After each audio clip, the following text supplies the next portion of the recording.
እዚህ ጋር የሚገርም ነው የኛ ሙስሊም እና ክርስቲያን አሰጋገድ ላይ ምን ያህል በጣም መመሳሰል እንዳለ ይሁን። ቆማሉ፣ ጎንበስ ይላሉ፣ ከዛም ወደ ታችም ይወርዳሉ።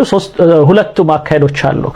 በተለያዩ ጊዜዎች ምን ጠቅሳቸው አንዳንዴ ልክ በቀደም እንደተጠቀስኩት የታቦት ጉዳይ በጣም ሰዎች ለመለያያ እርስ በርስ አንዳንዴም ለመበሻሸቂያ ማድረጋቸው ቢያሳዝነኝም መሆን ያለበት ግን በሃይማኖታችን እና በእስልምና ሃይማኖት በክርስትና በአይሁድ እንደዚሁም በሰዎች በአጠቃላይ አማኝነን በሚሉ ሰዎች መካከል መሰረታዊ የሆኑ የሚያገናኙን ብዙ ነገሮች አሉ።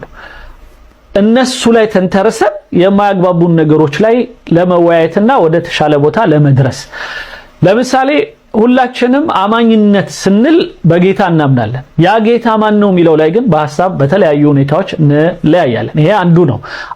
አማኝ የሚለው ላይ እንስማማለን። አማኝ ናቸው እንጂ ኤቲስት አይደሉም ማለት እምነት የሌለው በምንም አይነት ጌታ የሚባል የለም ከሚሉት አይደለንም ማለት ነው። አህለል ኪታብ ሚለው ውስጥ እንካተታለን። እኛም በቁርአን እናምናለን፣ በወንጌል በኦሪት በመሳሰሉት በመጽሐፎች እንገናኛለን። ስለዚህ ይሄ አንዱ ግንኙነታችን። ግን መጽሐፋችን አንድ ነው ማለት አይደለም።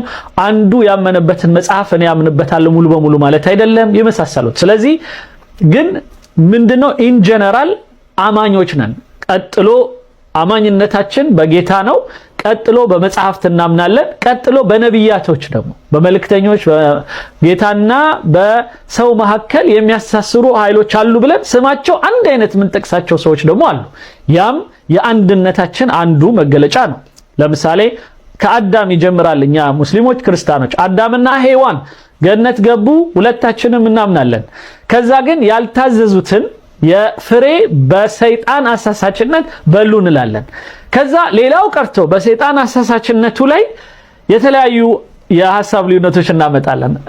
ሔዋን ለምሳሌ ጣልቃ ገብታለች እዚህ ላይ ክርስቲያኖቹ ጋር የሚነገሩ ነገሮች አሉ፣ ሙስሊሞቹ ጋር የሚነገሩ ነገሮች አሉ። ይሄ አይደለም ዳቢሎስ አሳሳታቸው ይላል ሙስሊሙ፣ ሌሎቹ ደግሞ የተለያየ ሐሳብ ይጠቅሳሉ። ስለዚህ በዚህ እንኳን በአዳምና ሔዋን እየተስማማን አባታችን ነው እናታችን ናት ብለን ከዛ በኋላ ግን ገነት ውስጥም አብረው እንደነበሩ እንስማማና ከዛ በኋላ አወጣጣቸው ላይ ደግሞ እንለያያለን።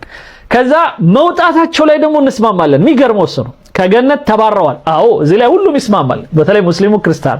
ከዛ ግን ከወጡ በኋላ ያለው ነገር ላይ ደግሞ እንለያያለን። ሙስሊሙ ይቅርታ ጠይቀው ተምሮላቸዋል ይላል። ከዛ ግን ሰርታችሁ ጥራችሁ በልፋታችሁ ወደ ጀነት ተመለሱ ይላል። ክርስቲያኑ አይ ሌላ ሐሳብ አላቸው። ለምሳሌ አይ የተቀጡ ነበር ኢየሱስ እስኪመጣ ነፃ እስኪያወጣቸው ምናምን የሚሉ ሌሎች እንትኖች አሉ፣ እምነቶች አሉ። ስለዚህ በተለያዩ ኮመን ነገሮች መነጋገራችን አንድነትን አያሳይም። ስለዚህ ባለው ግን ኮመን ነገር ላይ ስንወያይ ሁሉም አጀንዳ ስቦ መበሻሸቂያ ሊያደርገውም አይገባም። ቁርአን ውስጥ እንዲህ ስላለ መጽሐፍ ቅዱስ ውስጥ እንዲህ ስላለ እኔ ማለት እንዳልክ አንድ ነገር ኦፈር ላድርግ። ኦፈር ምንድን ነው? እኔ አልችልም ላቅርብልህ። ስለ ጌታ ቤተክርስቲያን ማለት ነው ኦርቶዶክስ ከመጽሐፍ ቅዱስ ጋር የሚጋጭ የምታደርገው የፈለኩን ጥያቄ ጠይቅ። አሁን እኔ አልጠይቅ ልመልስልህ። እኔ አልጠይቅ። ይሄ መጨቃጨቅ አልወድም። አይ ተጨቃጨቅ አላልኩም። ዝም ብለህ ኢየሱስ ጌታ ነው በላቸው እስቲ አንዴ። አይ አንተ ኢየሱስ ጌታ ነው በላቸው። አይ እኔ አላልኩም። ይሄው መጽሐፍ እግዚአብሔርን እኔ አላልኩም። ኦኬ እኔ ግን አንተ ጥያቄ ልጠይቅ እንግዲህ ሲምፕል ጥያቄ። ለምንድን ነው የሃይማኖቱ ዓለም ሰዎች እንትን የሚወዱት ጭቅጭቅ፣ ክርክር ምናምን ዲቤት ምናምን የሚወዱት? ለምንድን ነው? መንፈሱ ነው። ጌታ ኢየሱስ ክርስቶስ ለምን ይመስላል ከአይሁዶች ጋር እንደዛ ሲጨቃጨቅ ነበር? ኢየሱስ ተጨቃጨቀ የሚል አሳይ እስኪ። ዮሐንስ ወንጌል ነው ኢየሱስ ተጨቃጨቀ የሚል ታሳይ። አያሪው ለተክስ ሲጠቀስ አሁን አንተ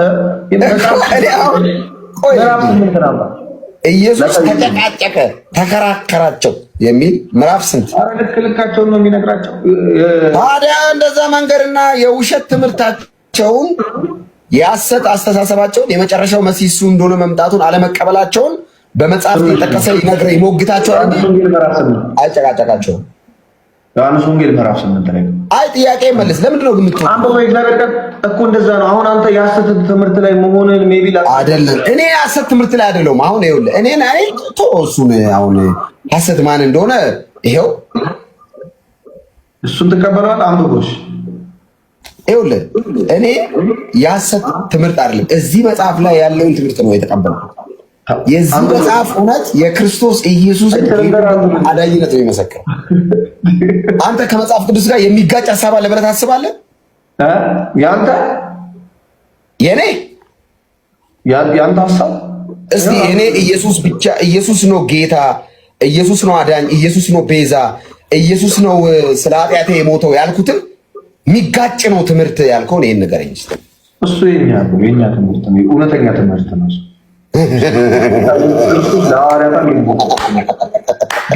እሱ ማለት ምን ማለት ነው የሚለው ነው። አንተ ማጥቃ አይደለም።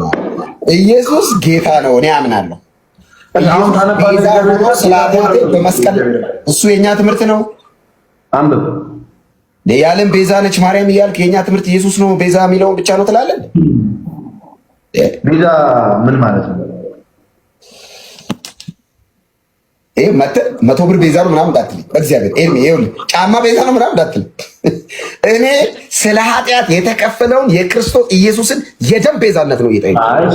በሱ ቤዛነት ማንም ቤዛ ይባላል እና 100 ብር ምናምን ጫማ ቤዛ እመቤታችን ቅድስት ድንግል ማርያም ክርስቶስ ባደረገው ቤዛነት በመስቀሉ ስራ ቤዛ ትባላለች።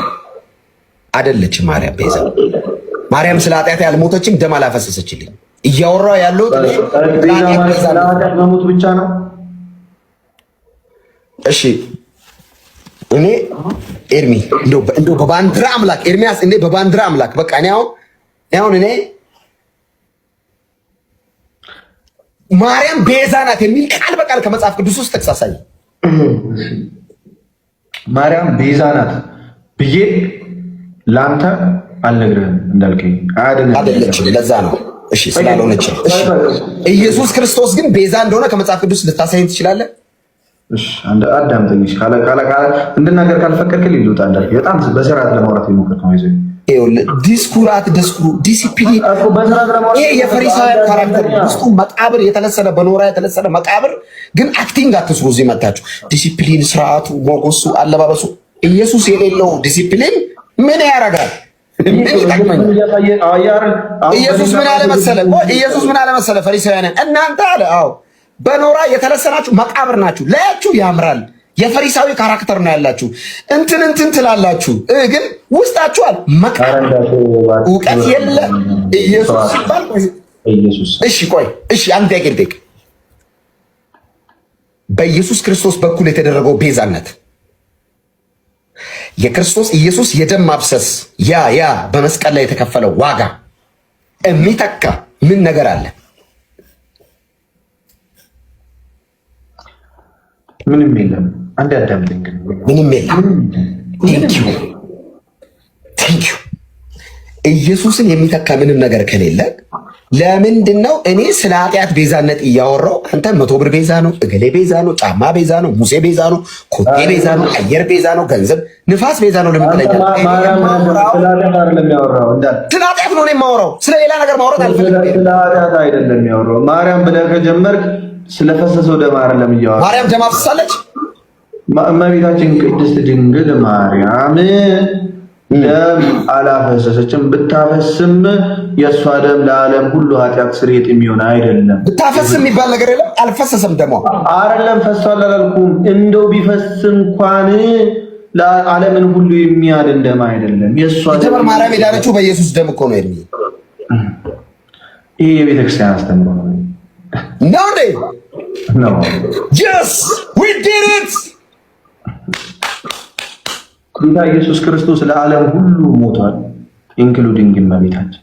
እሺ ኢየሱስ ጌታ ነው። ለማርያም ማታደምጠኝ ከሆነ ግን ለመጨረሻ ጊዜ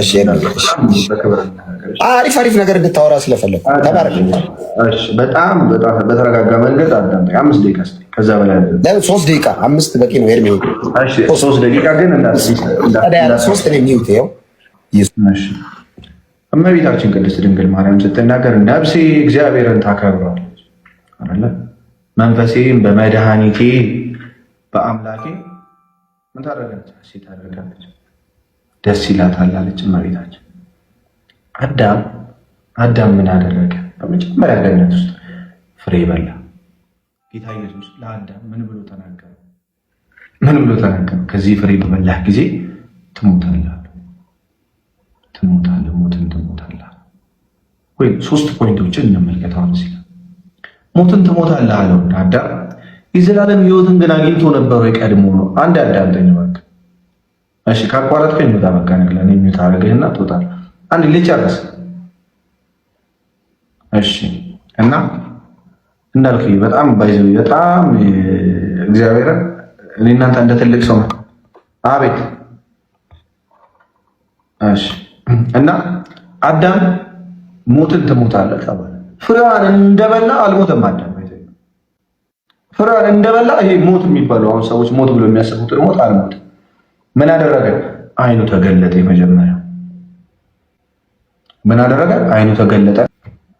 አረ መርገም መጣ። ኢሚዲየትሊ ሞቷል እንዴ አዳም? ኢሚዲየትሊ አልሞተም አዳም። 900 ምናምን ዓመት ቆይቶ ነው የሞተው። ከዛ በኋላ 900 ምናምን ዓመት ቆይቶ ሞተ አዳም በስጋ። እሺ ስለዚህ አዳም መጀመሪያ ያጣው ነገር አለ፣ ያችን ፍሬ በመብላቱ። ሁለተኛ ደግሞ መጨረሻ ላይ ደግሞ ከዘመናት በኋላ ያጣው ነገር አለ። እሺ አዳም ለመቆየት ምን ያስፈልገው ነበር? በህይወት ለመቆየት ለዘላለም ለመኖር እግዚአብሔር አሁንም በዘፍጥረት ላይ ይናገራል። ደግሞም እጁን እንዳይሰድ ከዛች ከህይወት ዛፍ እንዳይበላ ከገነት እንዳስወጣው ለዘላለም እንዳይኖር ይላል። ያችን ፍሬ ከበላ በዳይ እንደሆነ ምን ይሆናል? ለዘላለም ሊኖር ነው አዳም እንደበደለ። ከዛስ ከገነት አስወጣው። ዛፏንም በምን አስቀመጣት ይላል? በምትሽከረከር ሰይፍና በኪሩቤል አስቀመጣት እግዚአብሔር። ስለዚህ ከዛች ከህይወት ዛፍ ሰው ሁሉ ሊበላ ይገባዋል።